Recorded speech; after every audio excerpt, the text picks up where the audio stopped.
O Senhor esteja convosco. Ele está no meio de nós. Proclamação do Evangelho de Jesus Cristo segundo Lucas. Glória a vós, Senhor.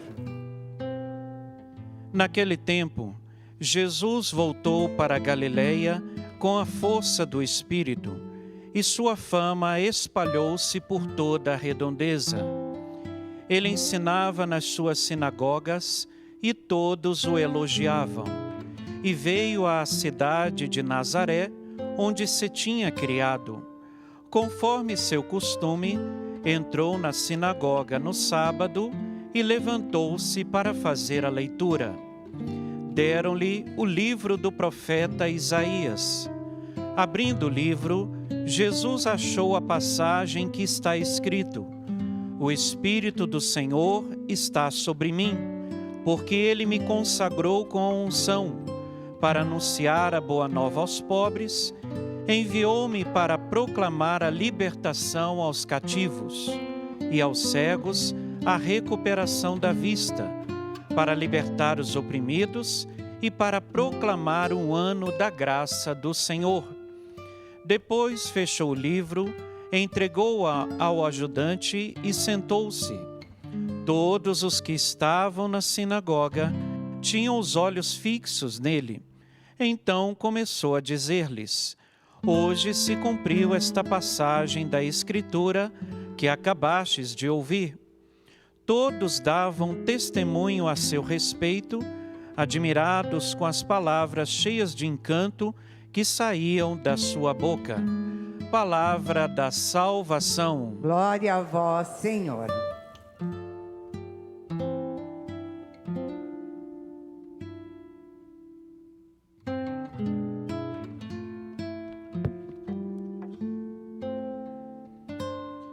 Hoje se cumpriu esta passagem da Escritura que acabastes de ouvir.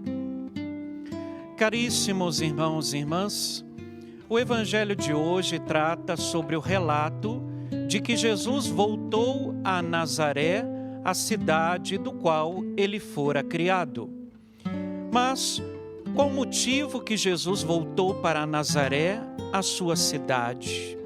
Jesus voltou para Nazaré e, ao entrar na sinagoga, ele fez a leitura do profeta Isaías, que está no capítulo 61, versículo de 1 seguintes. Jesus, ao proclamar a leitura do profeta Isaías, ele assumiu para si aquilo que o profeta já tinha pré-anunciado. E esta investidura que Jesus faz ao assumir esta profecia, ele ofereceu a todos os seus ouvintes daquele tempo daquilo que seria a sua missão e a sua ação ministerial. Diz assim o livro do profeta Isaías que Jesus leu: O Espírito do Senhor está sobre mim, porque Ele me consagrou com a unção para anunciar a boa nova aos pobres. Em primeiro lugar, o que precisamos entender que no cerne de toda a pregação de Jesus, o seu grande desejo era de anunciar a boa nova aos pobres, que significa anunciar o seu reino.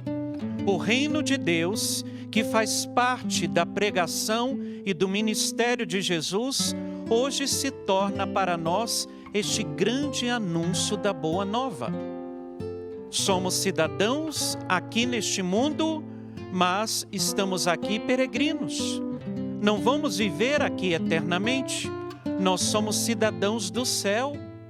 E o Senhor veio para proclamar a boa nova aos pobres. Quem são esses pobres que Jesus está dizendo aqui? Precisamos entender estes pobres no pensamento de Cristo, que não significa somente os pobres que carecem de bens materiais. Os pobres aqui nós podemos destacar a figura de Maria, João Batista, Isabel, pessoas que eram pobres de espírito, mas que deixaram ser enriquecido com os bens espirituais. Jesus continuou dizendo: enviou-me para proclamar a libertação aos cativos e aos cegos a recuperação da vista. Jesus, ele deixou claro no seu ministério que, além de anunciar o reino de Deus neste mundo, Jesus, ele veio para proclamar a libertação. Jesus é o libertador por excelência. Jesus veio libertar-nos do cativeiro. E nós podemos dizer que todos, sem exceção, nós vivemos em cativeiros. Cativeiro é o lugar onde você coloca as pessoas e deixa elas lá presas. Elas se tornam escravas. E hoje, qual é o cativeiro que nós estamos vivendo? É o cativeiro da escravidão, ou do pecado. É o cativeiro da ação do mal, que age na nossa vida para nos tornar pessoas escravas e não livres. Jesus não quer deixar ninguém no pecado. Jesus não quer que nós fiquemos no pecado, na maldade. Jesus quer nos libertar. É por isso que ele veio para proclamar o quê? A libertação. E se existe alguma escravidão, algum vício na nossa vida, a quem que a gente tem que recorrer? Jesus. Porque ele disse: eu vim para libertar os cativos. Continuando o texto: eu vim para proclamar aos cegos a recuperação da vista e proclamar um ano da graça do Senhor. Olha que beleza, nosso Senhor está dizendo: eu vim para devolver a visão aos cegos. E aqui não significa o cego fisicamente, mas aqueles que estão cegos espiritualmente. Às vezes a gente vai à igreja, vai na missa, e já prestou atenção que às vezes a gente está na missa de corpo presente, mas o coração está lá fora. Estamos aqui de corpo presente, mas o nosso pensamento está lá fora, nas preocupações, no que nós temos que fazer daqui a pouco. Não, a gente precisa ter esta visão espiritual, que se a gente fosse como os anjos, nós veríamos aqui neste altar anjos celestiais adorando Jesus aqui neste altar. Nós iríamos ver o Senhor aqui. É por isto que hoje nosso Senhor Jesus Cristo, ele quer proclamar este momento na nossa vida, de nos dar a recuperação da visão. E eu pergunto para você: você hoje tem enxergado verdadeiramente Cristo? Diante dos seus problemas, você tem enxergado com os olhos de Cristo a solução? O cristão, ele não pode se desesperar, nem no momento de morte, nem no momento de luto. Nós não podemos nos desesperar. Precisamos olhar para todas as realidades humanas com o olhar de Cristo. Olhar de esperança, olhar de alegria, olhar de fé. É isso que Cristo quer recuperar em nossa vida, esta esperança que às vezes os problemas da vida tiraram de nós. Cristo hoje é aquele que veio proclamar o ano da graça. É portanto que Jesus, ele conclui o Evangelho dizendo assim: hoje se cumpriu esta passagem da Escritura que acabaste de ouvir. O cerne da pregação de Jesus é: eu vim para anunciar o reino de Deus. E quando Jesus voltar, numa outra passagem do Evangelho, ele questiona os discípulos dizendo: será que quando o Filho do Homem voltar de novo à terra, ele vai encontrar fé? Será que quando Jesus voltar na sua segunda vinda gloriosa, ele vai encontrar homens e mulheres de fé, de esperança? Esta é a pergunta que hoje o Evangelho nos provoca. A primeira leitura foi tirada da primeira carta de São João. São João diz: caríssimos, quanto a nós, amamos a Deus porque Ele nos amou primeiro.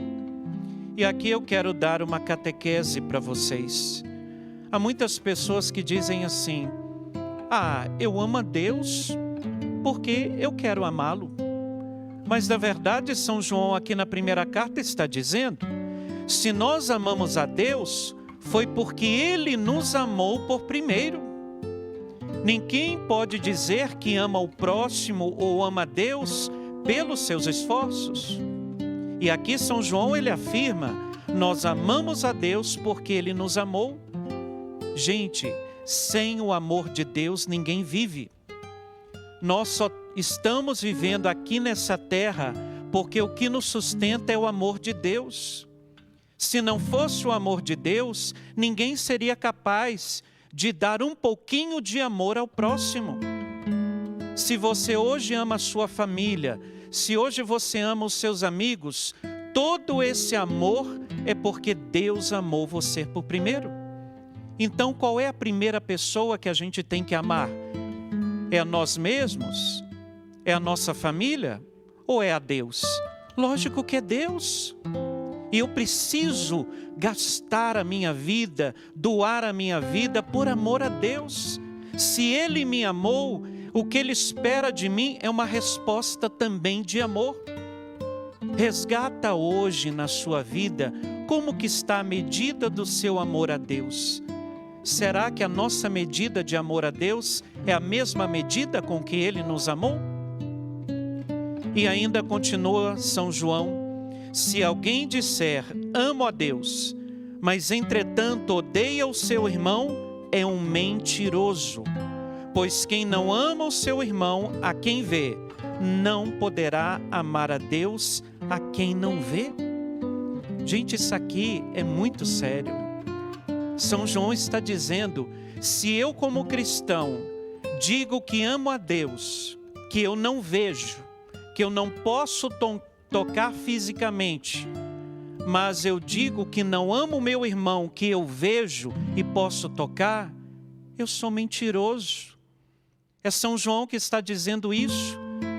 O que ele está querendo nos fazer entender?